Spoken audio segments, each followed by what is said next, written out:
కూడా ఆయన విజయం చాలా క్రాస్ ఓటింగ్స్ జరిగినాయి. మన రాజమండ్రిలో ఉన్న ప్రముఖుడు ఈ ఉపరాష్ట్రపతి గారిని కామెంట్ చేస్తారు, ఆయనకు ఓటేయకూడదట, దేశభక్తులకు ఓటేయకూడదు, సామాన్యులు చంపుతున్న నక్సలైట్లకి అనుగుణంగా తీర్పిచ్చిన వ్యక్తులకు ఓటేయాలని ఆయన సెలవిస్తారు.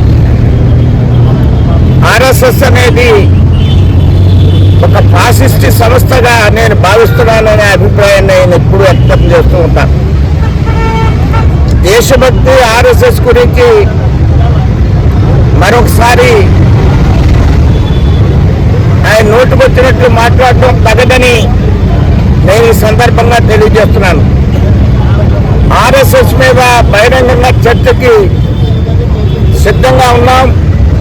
సుబ్రహ్మణ్య మైదానంలో ఎప్పుడైనా సరే చర్చ జరిపితే అరుణ్ కుమార్ గారితో బహిరంగంగా చర్చకి సిద్ధంగా ఉన్నానని నేను తెలియజేస్తున్నాను. ఈ సందర్భంగా ఒక దేశభక్తుడు, సామాన్య కార్యకర్త, 16వ ఏట నుంచే జనసంఘంలో ఉండి చిన్నప్పుడే ఆర్ఎస్ఎస్కి వెళ్ళినటువంటి ఒక అకలంక దేశభక్తుడిని కించపరచడం ఆయనే కాదు,